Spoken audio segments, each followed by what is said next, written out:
성경 여러 군데에서 누룩에 대한 언급을 보게 됩니다.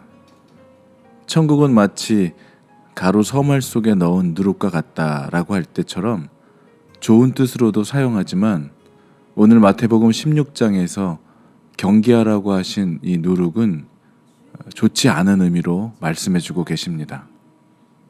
예수님께서 제자들에게 종종 누룩을 제거하라는 말과 누룩을 주의하라는 말씀을 하셨습니다.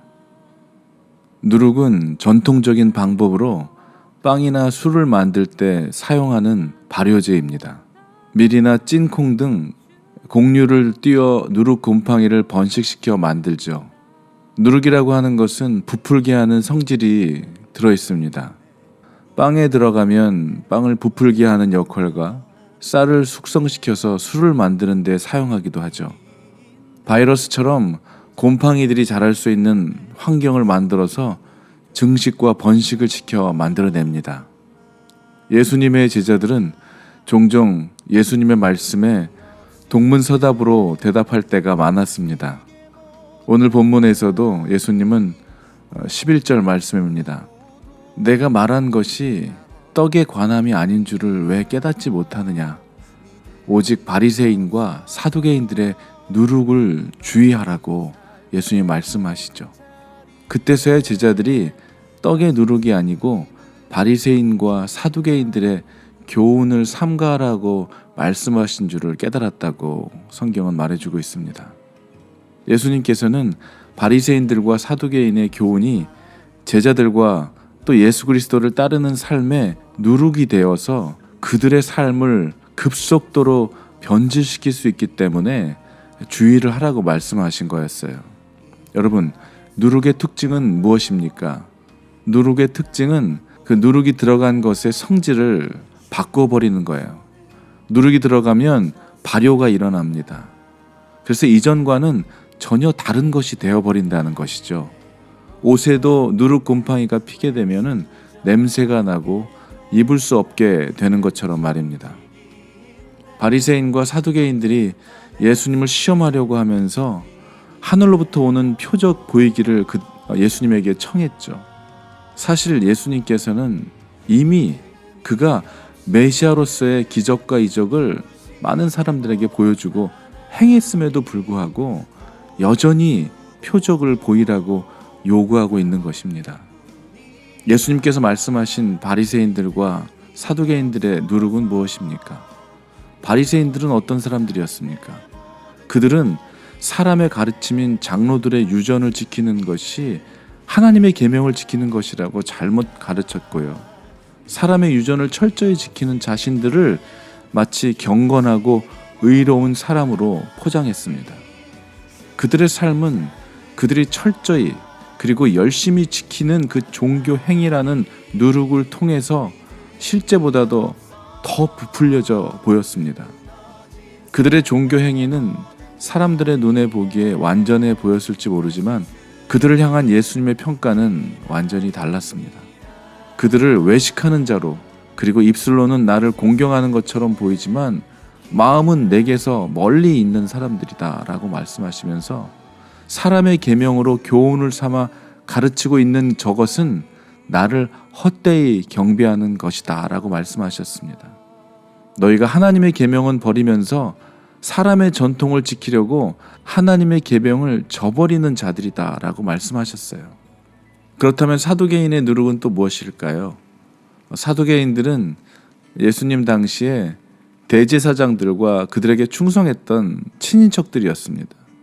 당시 예루살렘의 부유한 귀족층과 사내들인 회원 대부분이 사두개인들이었습니다.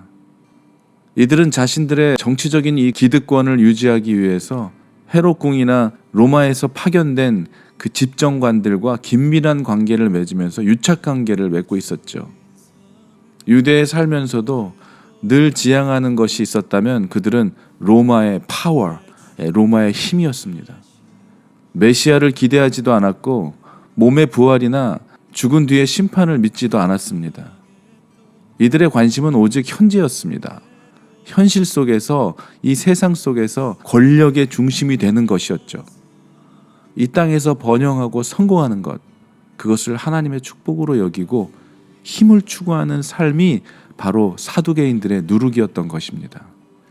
이스라엘 백성들이 430년 동안 애굽의 종살이로 살면서 그들이 자신들도 모르는 사이에 애굽의 가치관과 사고방식에 길들여진 것이 있었습니다. 애굽에서 받아들인 것 무엇이었습니까? 힘과 부를 숭배하는 그런 정신이었어요. 그 누룩이 이스라엘을 변질시켜 놓았습니다.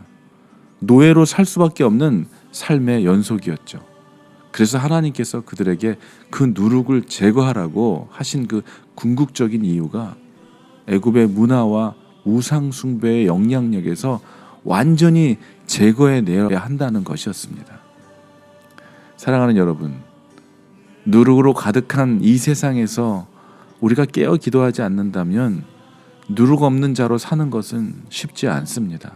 오직 순전함과 진실함에 누룩이 들어가지 않는 그런 무교병으로 사는 것이 쉽지 않습니다. 그리고 내 안에 나도 모르는 사이에 내 마음과 생각에 파고들어와 자리 잡고 있는 세상적 누룩은 무엇이 있는지 우리의 말씀으로, 하나님의 말씀으로 조명해 보아야 합니다. 그래서 그 누룩을 제거해내야 되는 것입니다. 누룩이 들어가지 않은 순전함과 진실함의 삶만이 생명으로 가는 삶이 될 것입니다. 그것은 예수님의 부르심을 받은 우리가 선택해야 하는 생명으로 인도하는 좁은 문인 것이죠. 종교적 열심이 있는 사람은 경건의 모양은 있지만 능력이 없는 바리새인의 누룩으로 변질되기 쉽고, 세속적인 야망이 있는 사람은 사두개인의 누룩으로 변질되기 쉬울 것입니다. 예수님은 자신을 따르는 제자들이 이러한 변질된 교훈에 물들지 않기를 원했던 것이죠. 여러분 안에 제거해야 하는 누룩은 무엇입니까? 너무나 오랫동안 내 안에 함께 있어서 이제 내가 누룩인지 누룩이 나인지 혼동이 될 정도입니까? 아니면 오랜 시간 함께 해왔기 때문에 이젠 떼어내어 버릴 수가 없다고 그렇게 생각하십니까?